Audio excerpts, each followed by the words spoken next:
should the bills be killed, or can they be fixed? And if so, how can they be fixed? David, why don't you start? Sure. Well, as I said at the outset, I think that um, there are things that could be done with a more consensus-based approach, but we kind of have to go back to square one because the flaws in these bills were deep and numerous. Um, I know it's been characterized as a misinformation campaign. I think there was some misinformation maybe on both sides because some of the characterizations I've heard from the bill's proponents saying, "Oh no, will only ever target bad sites or it only targets." Foreign sites to me just aren't true when you look at and track through the actual language in the bill. Um, I think going forward, if you were to go back to square one and say, look, we'd like to do something here. There's I think a couple things that would be key to any approach going forward. Number one, there needs to be a very narrowly targeted definition of who the bad sites are Mm-hmm. and a carefully crafted process with full due process protections to make sure that we aren't making mistakes in applying that definition because ultimately it's got the crucial principle has to be that anything we do here has to go after bad actors without having any serious risk of ensnaring a lot of innocent parties. So that's number one. And then once the bad guys are identified, we've got to find tactics that are both smart and effective for addressing the bad guys we've identified. And to me, one of the big flaws of the bills so far is that they've included a bunch of different tactics. Some, like the follow the money tactics, I think could potentially work, both work well and not carry a lot of collateral consequences. But others, like this idea that we can interfere with the internet's addressing system to try to make them somehow unfindable, or that we can tell search engines to start censoring their search results. I mean, those things both carry a number of problems and they ultimately won't work. So when you start doing the cost benefit analysis that Michael's suggesting, to me, they just don't pencil out. They're so easy to evade. There's so many different ways to find things on the internet. The idea that you're going to somehow make these sites disappear when in fact the sites are still connected to the internet, all the content is still there, and all the viral tools and all the different ways people can find stuff on the internet can still make them accessible. I think you just got to look for a different path. And that's what I hope the discussions going forward will do. So, Michael, can you agree with any of that? Well, look, I totally agree that a narrow definition of the rogue sites is appropriate. I think it's in there already, and we may disagree with that, but we're certainly prepared to I think we consider disagree language. about that. And I hope we can have a sensible conversation about that as opposed to just the conversations that SOPA equals piracy equals censorship. I think we agree that adequate due process protections, they can't be so cumbersome that at internet speed, it takes years to identify obviously rogue sites. On the other hand, close calls need to be carefully considered. But I think you need something that is efficient and summary in fashion for the ones that are the obvious bad guys. And what about enforcement? I mean, I think one of the biggest issues was the DNS blocking, which has all sorts of other collateral Yeah, damage. again, I think that, again, I will say that I think that's a disinformation campaign.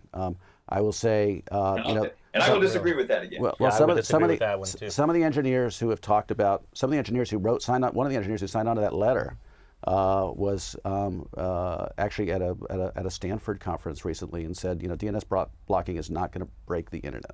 DNS blocking is used in the UK against these sites. It's used in the US against denial of service attacks. Used in China.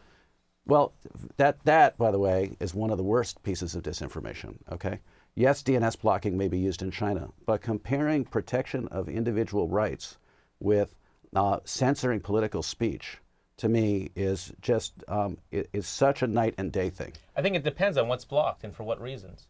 Yes, I completely agree with you. It's what's blocked and for what reasons. That's exactly right. Saying that DNS blocking is the problem is kind of like saying they put people in jail in China. We have jails here. We should get rid of jails.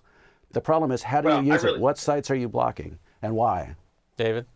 So I mean, look, I think there's a reason that lots and lots of human rights groups oppose this legislation, and it's precisely because the internet is a global medium.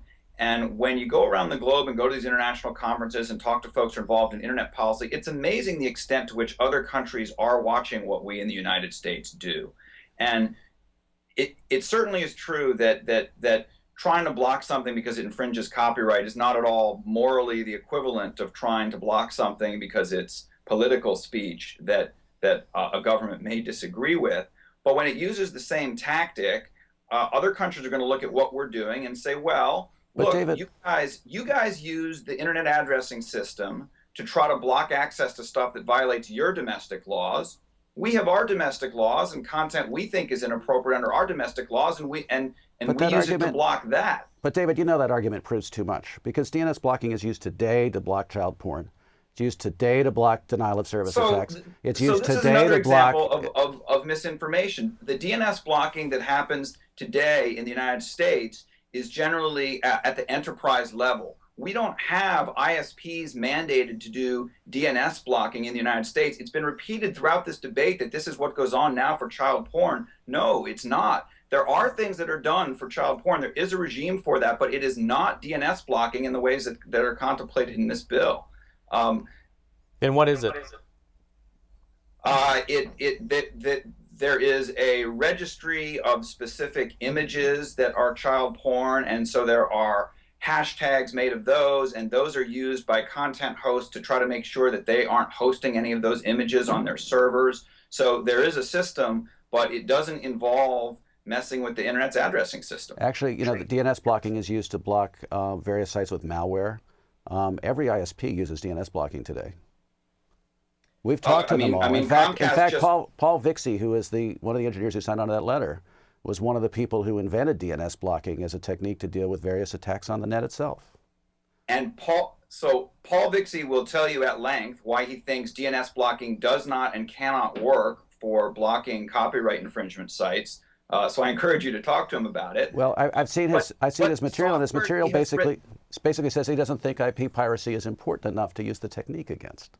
It's not a question that's not his argument at all. He thinks there are a whole range of technical consequences that Congress does not understand that flow from trying to use this for copyright enforcement. The other thing he will tell you is that the DNS blocking software that people refer to is something that's installed at the enterprise level. That is, yes, there are individual corporations that for their base of users interfere with the DNS lookups of their individual users on their corporate network. That's a very different thing from doing something at the ISP network level.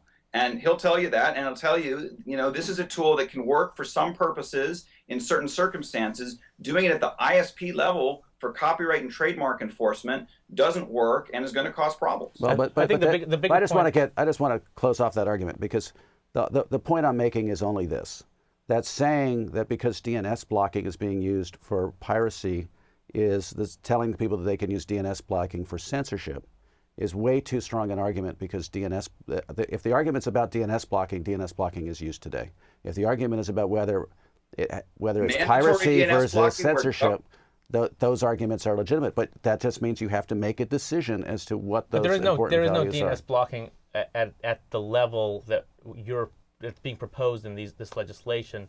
Government does not mandate DNS blocking in the United States today. That does not happen. The other thing I think you have to understand the international impact of this is that the United States State Department is the world's leading voice around the globe for advocating for a free and open, single, unified internet.